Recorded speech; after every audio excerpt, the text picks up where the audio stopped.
प्रियजनों, यीशु मसीह के नाम में आपको शुभकामनाएं। जब हम यीशु के साथ चलते हैं तो एक ओर हम आनंदित होते हैं, वह हमारा हाथ पकड़कर अद्भुत रूप से मार्गदर्शन करते हैं।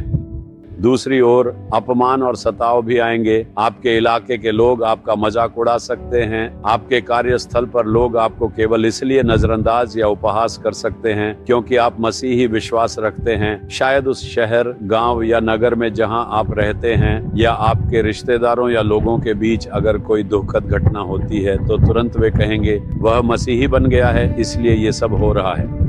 सिर्फ इसलिए कि आपने यीशु पर विश्वास किया और उनसे जुड़े रहे। आपके जीवन में कष्ट, अपमान और पीड़ा आती है। जब यीशु के साथ चलना आनंददायक है तो जब कष्ट और सताव आते हैं तब क्या करना चाहिए? 1 पतरस अध्याय 4 वचन 16 में लिखा है, पर यदि मसीही होने के कारण दुख पाए जब आप यीशु का अनुसरण करते हैं तो लज्जित न हो, पर इस बात के लिए परमेश्वर की महिमा करे, इसलिए लज्जित न हो। अगर वे केवल आपके मसीही विश्वास के कारण आपका मजाक उड़ाते हैं, तिरस्कार करते हैं और आपको नजरअंदाज करते हैं, डरे नहीं और न ही लज्जित हों, बल्कि कहें यीशु मेरे साथ हैं और मैं उनके साथ चलता हूं। मैंने जीवित परमेश्वर को स्वीकार किया है। वे चाहे जितना भी उपहास करें, उन्हें जो कहना है कहने दें, लेकिन आपको इसके लिए दुखी या उदास नहीं होना चाहिए, बल्कि कहा गया है कि आपको खुशी खुशी परमेश्वर की महिमा करनी चाहिए। मैं तो बस इसी का अनुसरण करता हूँ। लोग मेरे खिलाफ बहुत सी बातें कहते हैं।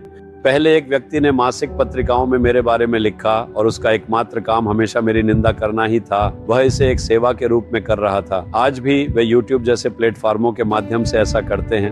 वे लोगों की नाम खराब करने में पूरी मेहनत से लगे रहते हैं। वे हमें लगातार डांटते और उपहास करते रहते हैं। वे उन चमत्कारों का भी मजाक उड़ाते हैं जो प्रभु हमारे माध्यम से करते हैं। जब मैं यह सब देखता हूँ तो मुझे कोई बुरा नहीं लगता। वे सिर्फ इसलिए इस तरह बोल रहे हैं क्योंकि मैं परमेश्वर का सेवक हूँ। वे मुझे यीशु के नाम के लिए उपहास करते क्योंकि मैं उसकी सेवा कर रहा हूँ। प्रभु ने मुझसे कहा आनंदित हो और खुश रहो, इसलिए मुझे इसमें कोई लज्जित नहीं है। मैं उन्हें मेरे खिलाफ बोलने और काम करने दूंगा। मैं यीशु के लिए इस मार्ग से गुजर रहा हूँ। ऐसा कहते हुए मैं प्रभु की स्तुति करूंगा। प्रभु, मैं इस अपमान, उपहास, झूठे आरोपों और लज्जित के लिए आपकी स्तुति करता हूं। जब आप इस तरह उसकी स्तुति करते हैं तो आपको एक आनंद मिलेगा जो आप बयान नहीं कर सकोगे। यीशु के लिए कष्ट सहना एक स्वाधिकार है। क्या आप जानते हैं कि जब आप लगातार स्तुति करते रहेंगे तो क्या होगा? प्रभु आपको लगातार ऊंचा उठाते रहेंगे ताकि जो आपके खिलाफ बोलते या लिखते हैं वे लज्जित हो जाएं। आखिरकार उन्होंने महीने दर महीने इस तरह लिखकर क्या हासिल किया? प्रभु ने इस सेवकाई को ऊंचाइयों तक पहुंचाया और हमें हजारों मिशनरियों को भेजने और कलीसियाओं का निर्माण करने के लिए सक्षम बनाया और लोगों को यीशु की ओर ले जाने के लिए वह मुझे अपनी कृपा से चमत्कार और आश्चर्य दिखाने के लिए इस्तेमाल कर रहे हैं ताकि अपनी शक्ति दिखा सकें। जहां भी मैं जाता हूं, लोग मेरे पास आकर कहते हैं मैं सिर्फ आपकी वजह से उद्धार पाया हूं। मुझे केवल आपके संदेश से छुआ गया है। जहां भी मैं जाता हूं मुझे कई गवाहियां और चमत्कार सुनने को मिलते हैं। ये सब कैसे हुआ? जब वे लगातार निंदा और उपहास करते रहे तब भी इस सेवकाई को प्रभु ने आशीषित किया है।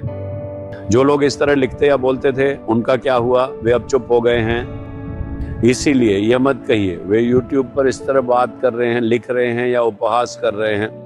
वे यह सब जीविका के लिए करते हैं, लेकिन हम प्रभु की सेवा करने के लिए जीते हैं। वे दूसरों की गौरव को बदनाम करके पैसे कमाते हैं। लेकिन जब हम उन कष्टों को सहते हैं और प्रभु के लिए एक गवाही के रूप में खड़े रहते हैं तो प्रभु प्रसन्न होते हैं और हमें लगातार आशीषित और ऊंचा करते रहते हैं।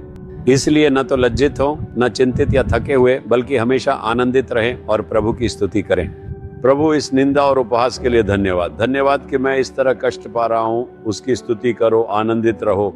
यीशु के लिए कष्ट सहना कितना बड़ा सौभाग्य है। जब आप इसके लिए समर्पित होते हैं तो आप प्रभु की आनंदपूर्ण आशीषों को देखेंगे।